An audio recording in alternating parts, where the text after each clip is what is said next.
I sat at my parents' dinner table and couldn't believe my ears. "We're too prestigious for your cheap stuff," my mother said, flipping through the presentation on my laptop with disgust. "Wu Mei Yuan, 500 for two, to Turkey. Rosa. That's just a disgrace." My father leaned back in his chair, folding his arms across his chest. "Daughter, at least double the budget. Then we can talk about something." I silently closed the laptop, canceled the Expedia reservation that same evening. And now they are sitting at home. No anniversary vacation. What is their choice? My name is Rosa. I am 28. I work as a marketing project coordinator in a medium-sized company in downtown Chicago. I have been living alone in my apartment for 5 years. A one-bedroom apartment in Lincoln Park. But at least it is my own. My parents are Victor and Ludmila. He is 65. She is 60. Both are newly retired.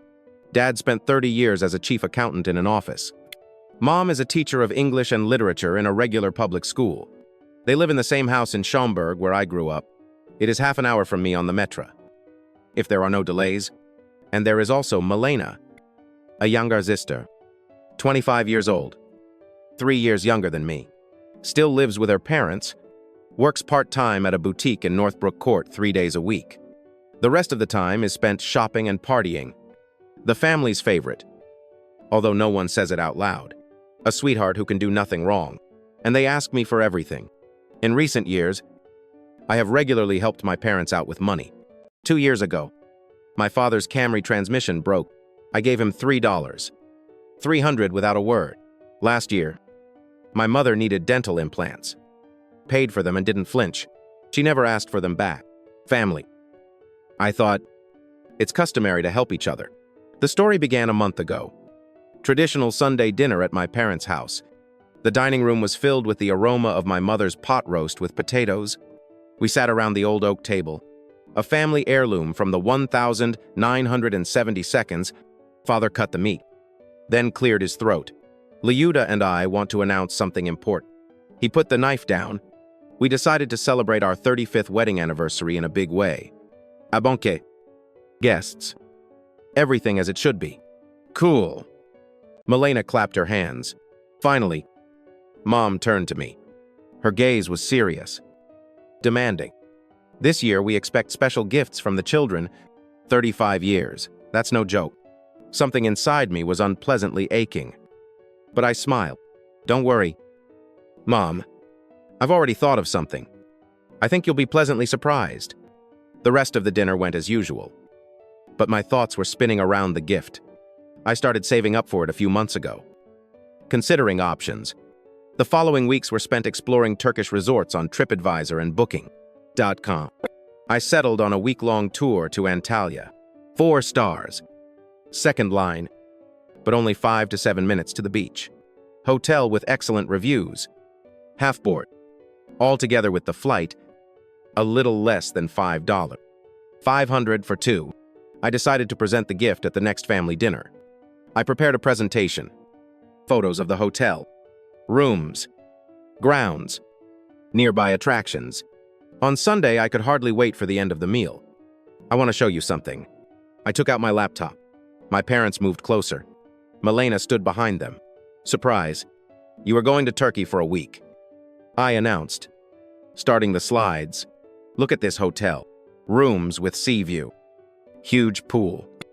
Private territory. Reviews are simply rave. Breakfast and lunch are included. 5 to 7 minutes walk to the beach. I showed information about flights. Excursions. You can go to Cappadocia in a hot air balloon to Pamukkale. See the terraces. Try diving or just lie on the beach and enjoy the Mediterranean. But the longer I spoke, the more my parents' faces hardened. Their smiles became strained. Their looks dissatisfied. When I finished, there was silence. How much is it? Mom finally squeezed out. Almost $5. $500 for the two of you? I answered proudly. I know it sounds like a lot, but it's a really good offer for such a level. Milena was the first to explode. That's pennies. Are you serious? I stared at her, confused. What do you mean, pennies? My sister snatched my laptop and started scrolling through the presentation.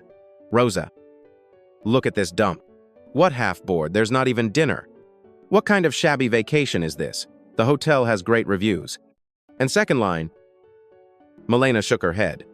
It's an eternity to walk to the beach. Normal people take the first line to go from the room to the beach.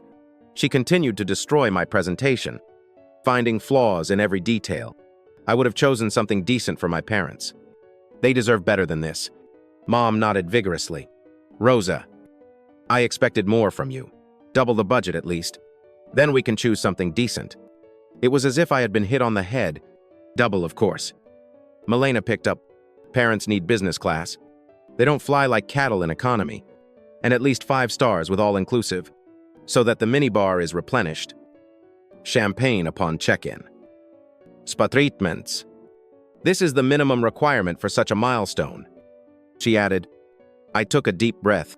Wu Mei Yuan. 500 for 2 is not pennies. I had been saving for months. But Milena was already poking at her iPhone. Look. I found the perfect option on luxury travel. 5 star. First line. A la carte restaurants. Everything as it should be. Wu Mei Yuan. 500 per person with a business class flight. Mom looked at the screen and chuckled approvingly. 11 Mei Yuan. Ling ling ling. I couldn't believe my ears. This is more than I earn in 3 months after taxes. And Milena should go with us. Mom suddenly declared, since she found such a wonderful place. My heart sank. Which means, but I need help. Dad finally spoke up. We are retirees now. You know, and Milena knows her way around these fashionable places. My sister beamed. Great idea. I'll book spas. Restaurant table. Sign them up for excursions. A total of $16. Wu Bei. Mom summed up in a matter-of-fact tone. Wu Mei Yuan. 500 per person. The room swam before my eyes. 16 Mei Yuan. 500 is almost all my annual saving. I'll be with my parents everywhere. Milena chattered. Help. Translate. Navigate. It's hard for seniors in new places. I looked around at their faces. Mom looked expectantly, as if her demand was self-evident. Dad nodded. Having already made his decision, Milena beamed with a victorious smile. That's complete nonsense. I squeezed out. What's so crazy about wanting the best for your parents, my sister snapped. I found them a great vacation. Thank you. I must say, anger rose from somewhere in my chest. But I tried to speak calmly. You want me to shell out $16. 500 for a vacation for 3. When I planned $5, 500 for 2. That's exactly what we expect from you. Mom snapped. I sat and looked at these people. My family, whom I had helped all these years, who had stopped being grateful, only demanding more. I remembered my dad's birthday last year. A Samsung 75-inch TV for $1. 650. A huge screen. All the bells and whistles. At that time, it was a serious amount for me, and he criticized me. We should have bought the 85-inch. There's no point in being cheap with family. Or 6 months ago, my mom's iPhone died. She spent $880 on a new iPhone Pro without thinking. I remembered their Christmas wish lists. Each gift is $220, 330. And in return, I get a green scarf from Target for $20. Although they know perfectly well that I can't stand green. Or a mug from Dollar Tree for $1. 25 the year before. Fatigue suddenly fell upon me. You know what I said. Slamming the laptop shut. You're absolutely right. This vacation is absolutely not suitable for you. Mom was confused. What do you mean? Now I understand everything. You need something much more expensive and prestigious than I can afford. I stood up and threw my purse over my shoulder. You have very high standards, which I clearly do not meet. Rosa, where are you going? Asked my father. Home. Milena has excellent taste. She knows exactly what you want. She knows better than me. Don't be ridiculous. Mom snapped. We're talking about your gift to us. No. We're talking about Milena's gift to you. She chose it. She knows all about luxury hotels and wants to go with you to help. It looks like she's got it all figured out. I headed for the exit. Surprisingly, no one tried to stop me. No one called out to me. No one asked me to come back and talk. They remained sitting at the table, probably continued to study Milena's phone, planning their dream vacation. On the way home, I kept replaying this conversation in my head, with every passing minute getting angrier and angrier. At home, I made coffee and sat down at the kitchen table. My hands were shaking from resentment and anger. I couldn't believe how entitled they had become. I remembered how I started helping them. They were so grateful then. Dad hugged me and said what a wonderful daughter I was. Mom cried, saying they didn't know what they would do without me. But somewhere along the way, that gratitude evaporated. Now they just expected money from me. And there was never enough. Every gift was criticized. Any amount was pennies. Any gesture was insufficient. I took out my phone and started canceling the reservation. First, the hotel in Turkey on booking.com. I was lucky that I booked it with the option to cancel. They returned the prepayment without any problems. Then the plane tickets on United. Here I had to pay a cancellation fee of $220. But I didn't care. The main thing was not to lose all $5. Wu-bei. After hanging up, I felt a strange mixture of sadness and relief. Sadness that the family has become so greedy and ungrateful. Relief that I won't have to spend all my savings on people who don't appreciate it. I finished my coffee, took a hot shower, and tried to get this whole story out of my head. Maybe they'll come to their senses. Maybe they'll call to apologize. The next couple of days were quiet. On Wednesday evening, I was cooking dinner when I received an email from Milena. Subject: updated estimate for Turkey trip. My heart sank. I opened it. There was a detailed Excel spreadsheet. Milena had written everything down to the last penny. Business class for 3 on Turkish airline. A 5-star resort for a week. Spa treatments. Restaurants. Excursions. Even money for shopping. At the bottom, in bold red, total $16. Wu-bei. The email ended, Rosa. Venmo Mom by Friday so we can book everything. Thanks. I stared at the screen. She had literally itemized this estimate. As if it were a business transaction. As if I were their personal ATM. I deleted the email without a response. The next day, the phone rang at 7:00 a.m. Mom called. Then Dad called too. Then Milena. I put my phone on silent. By the end of Thursday, 17 missed calls from different relatives. Didn't listen to voicemails. Didn't read texts. Friday was even worse. They started calling at 6:30 inches the morning. At lunchtime at work. I finally looked at a few messages. About 10 from Milena. First, polite reminders about the Venmo transfer. Then more and more demanding. The last one, Rosa. We need the money today. The resort is holding the reservation. You have to pay now, or everything will be lost. Mom's message was pure manipulation. Your father and I raised you. Sacrificed everything.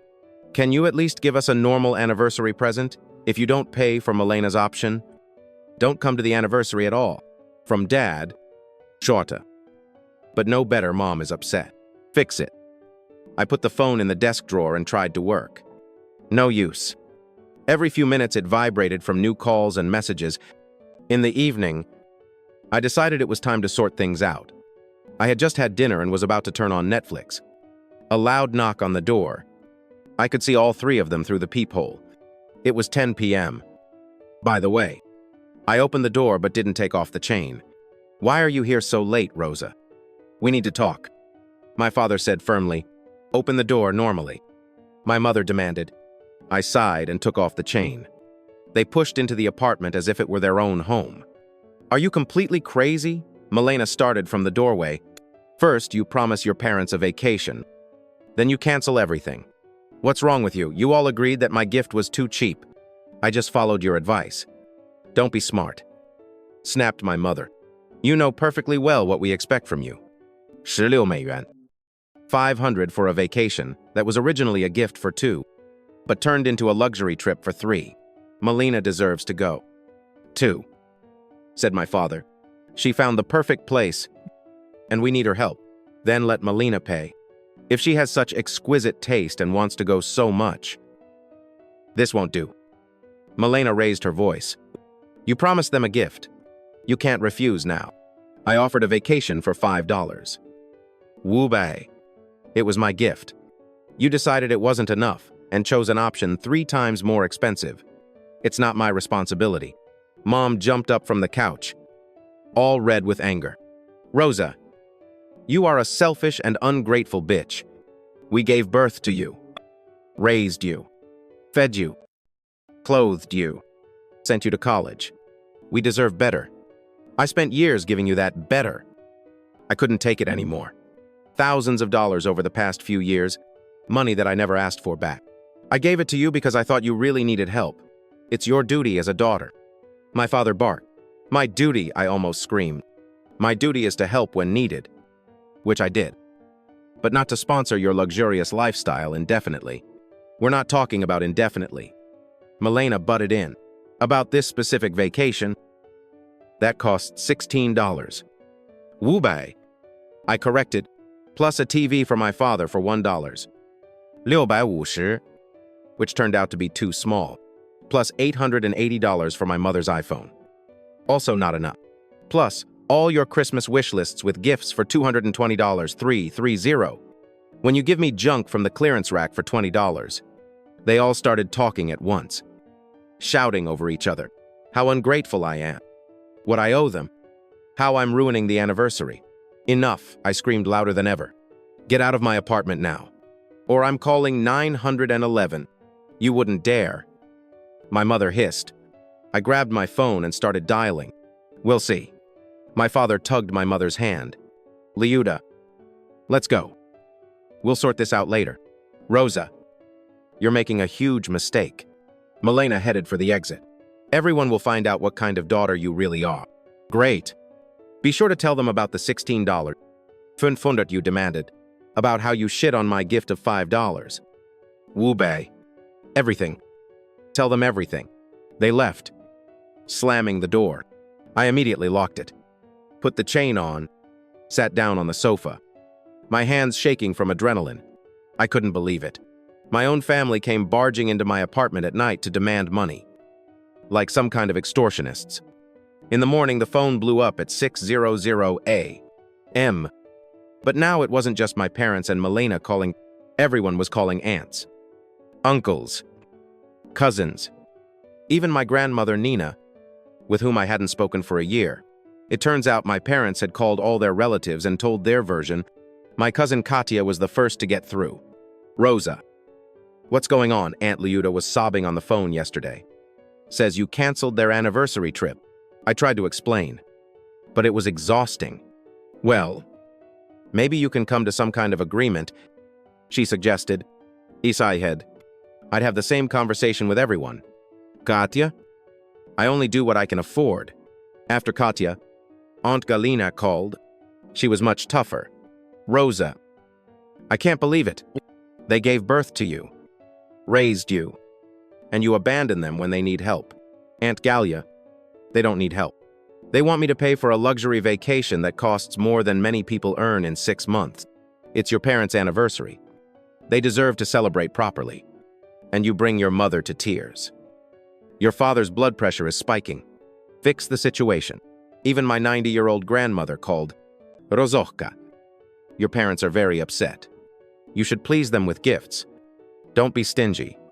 By the end of the week, I had spoken to 15 relatives.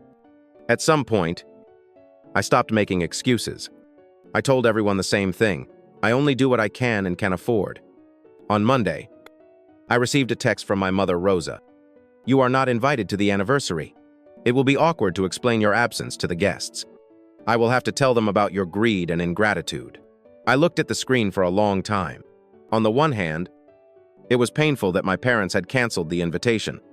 On the other, I was relieved and answered, okay, I will be glad not to see your dissatisfied faces. I thought that would be the end of it.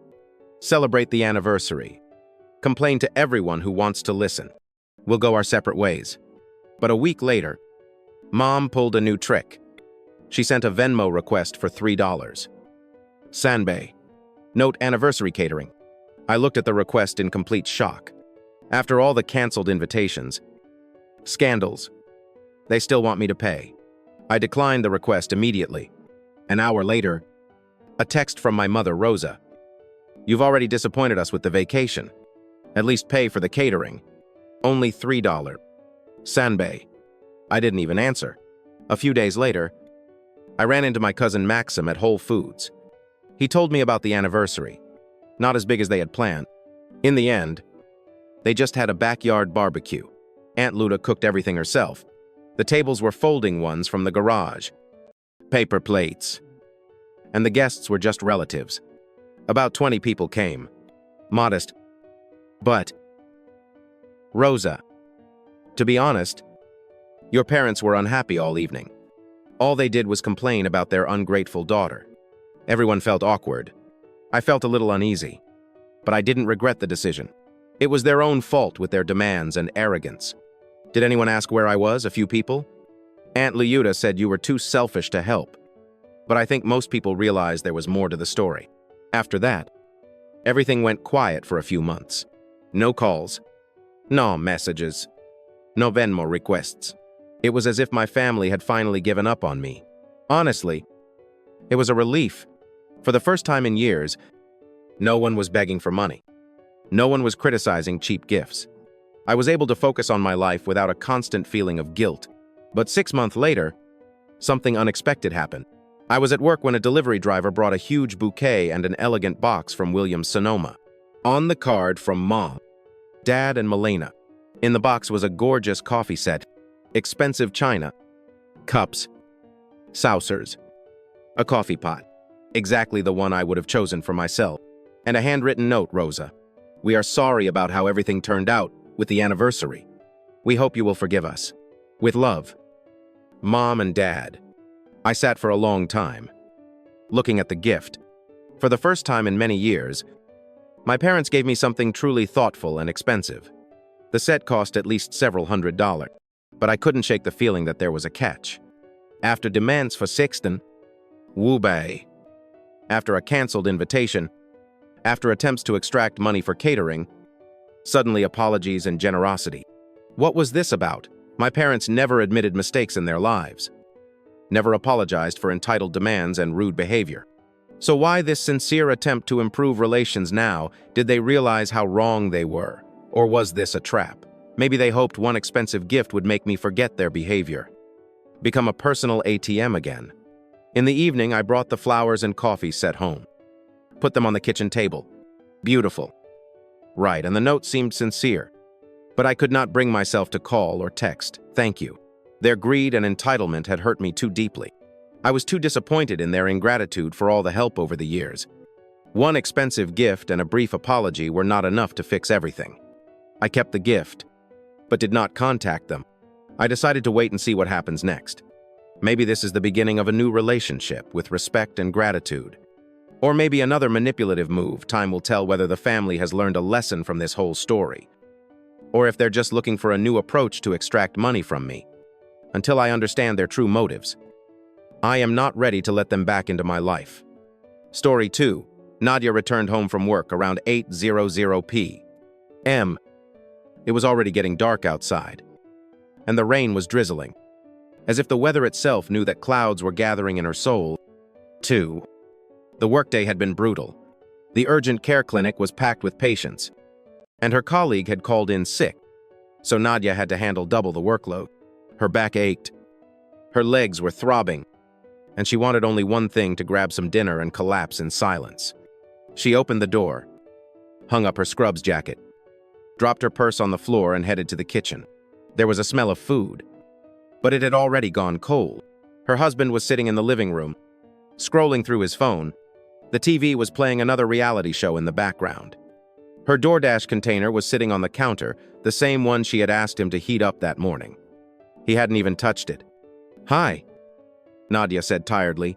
"Yeah," he muttered, not looking up from his screen. She warmed up her food in the microwave, poured herself some water, and sat down at the kitchen table. Her husband appeared in the doorway, lazily stretching, sat down across from her with some strange expression, and suddenly said casually, "Oh, and I gave your debit card to Stacy for expenses." The fork fell from her hand and clattered against the plate. What Nadia didn't even immediately realize she had heard correctly, or maybe she hadn't. "Well, Stacy's having a rough time right now. You know, she's broke." Her husband disappeared again.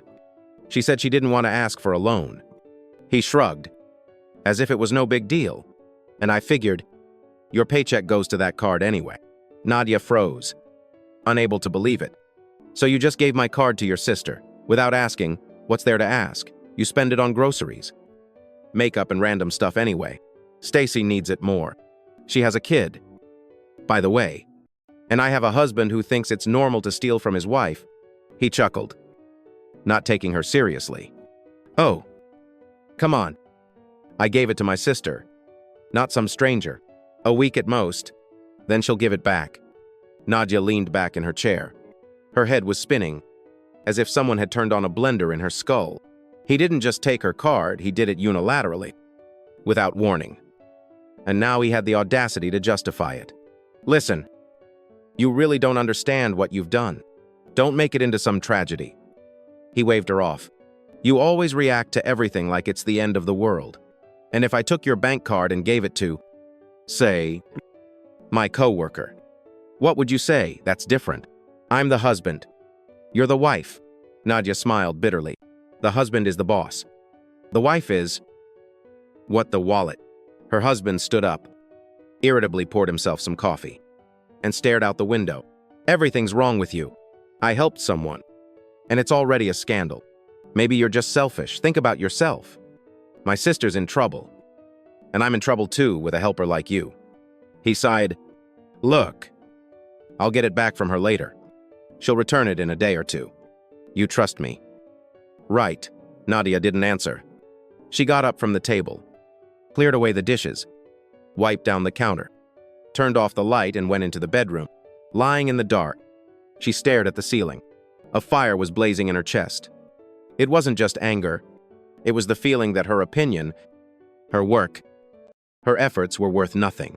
And the worst part was that her husband, the man she had been living with for 6 years, didn't see any problem with it. He didn't even ask for forgiveness. It was that night that Nadia first thought, wouldn't it be easier to live alone?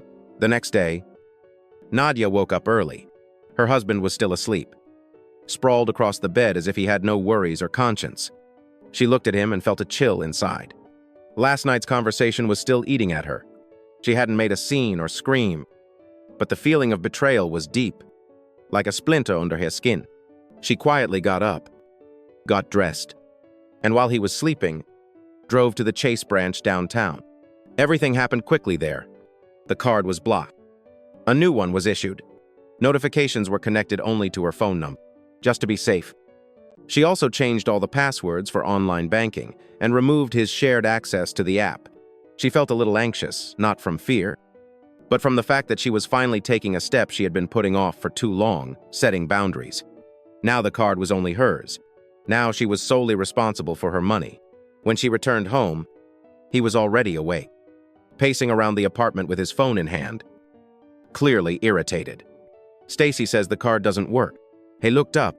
What did you do with it? Nadia silently set her purse on the floor and calmly hung up her jacket. Blocked it, she said evenly. His face turned red. Are you insane? She has a kid. She needed to go to Target. And you did this because of your petty grudges. This is my card. My money. You gave it away without my permission. That's called stealing. In case you weren't aware, he threw up his hands as if she'd said complete nonsense. Stealing, are you crazy? We're family. Family. After what you did, I don't trust you anymore. And I don't have to. It's all because you're greedy. That's all. Family is about helping. Supporting family, she interrupted, is about respect. And a husband never gives his wife's money to his unemployed sister who hasn't been able to hold down a job for years. He began pacing back and forth like a cornered animal. All you do is complain. You said yourself that Stacy needs help, that she's struggling. Helping doesn't mean giving away everything you have without permission. I would have sent her money myself if you had asked. But you didn't ask? You didn't even think. Her husband stepped closer, scowling. So now you want to control everything. You have delusions of grandeur. We should be a team. And when was the last time you played on this team? Nadia said quietly but clearly. He froze. It was a blow below the belt. But true. He had long ceased to be a partner. She took care of the house, managed the finances, even tried to keep peace with his family. All he did was demand, get indignant, and shift responsibility. Her husband waved his hand dismissively. What's the point of talking to you? It's going to be your way anyway. Selfish bitch. He grabbed his jacket and stormed out, slamming the door so hard that the picture frames rattled in the hallway. Left alone, Nadia sank into a chair and covered her face with her hands. No. She wasn't crying. Her tears had dried up long ago. Now she felt empty. But behind this emptiness, another feeling was slowly, almost imperceptibly rising, a calm, steady strength. Later that day, her mother-in-law called. Her voice was icy. Is it true that you blocked Stacy's access to your card, really? Why are you doing this to your husband's sister? She's a single mother. Am I not a human being? Now it's my fault that I'm protecting my money. A woman should support her family, not create drama. So support her. She's your daughter. Her mother-in-law abruptly hung up. Nadia exhaled. One by one, the familiar patterns where she was always supposed to accommodate were collapsing. She looked at the new card in her wallet and suddenly realized it doesn't matter how much money is in the account. What matters is that my voice is now heard. For the first time in her life, she had said no and stood her ground. And suddenly her soul felt a little lighter. She didn't know where this conflict would lead, but she knew for sure there was no turning back. 2 weeks passed. The house felt empty. Although nothing had changed physically, her husband still lived there, but he only spoke to Nadia when absolutely necessary. The silence between them was thick, viscous, like fog. But Nadia wasn't afraid of it. On the contrary, for the first time she felt calm, without the constant complaints, accusations, and pressure. She changed everything. She opened a new checking account at Bank of America, canceled all automatic transfers that used to go into their joint account, started using Mint to track her expenses, and even opened her own savings account with Ally Bank. For the first time in her life, she was in complete control of her finances. This behavior infuriated her husband. He felt the ground slipping from under his feet. Previously, he could control her finances, decisions, moods. Now he couldn't. Nadia became composed, quiet, and somehow unreachable. And this made him even angrier. One evening, when she came back from a continuing education course, he met her in the hallway with a displeased expression.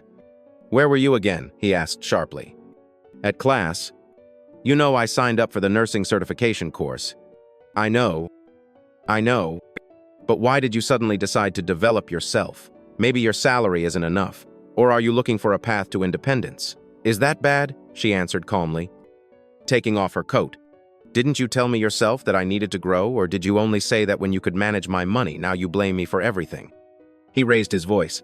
"Everything's wrong with you. I provide you with a house, a roof over your head." "You," she smirked. "And who pays for utilities? Who buys groceries? Who fixes the garbage disposal and does laundry? You, my dear, have long been living in the illusion that you're the breadwinner. But in reality, you just use whatever's convenient for you." Her husband stepped closer, his face filled with anger. "If you're so independent, maybe you want to live alone, maybe." He froze. He hadn't expected this answer. Usually, Nadia retreated, tried to smooth things over, find a compromise. But not this time. "You've just become arrogant." He hissed. "What? Did someone at those courses inspire you to rebel? Or did you find someone else? If you were even a little bit of an attentive husband, you would understand that I'm not rebelling. I just don't allow myself to be used anymore." He left the apartment, slamming the door loudly. Nadia exhaled. This scene didn't hurt her as much as before. She felt that she was growing up emotionally too. The next day, she stayed late at work. After her shift, she had a private appointment with an elderly patient whom no one else wanted to deal with. The woman paid generously, and for the first time, Nadia allowed herself to buy something she had long dreamed of: good quality boots from Nordstrom. When she returned home, it was already dark outside. Stacy, her husband's sister, was standing at the building entrance. She saw Nadia first and, not hiding her irritation, approached. "Nadia, how could you let me down like that? I almost went without groceries because of you. And you act like you have some special rights to your card. It's just awful."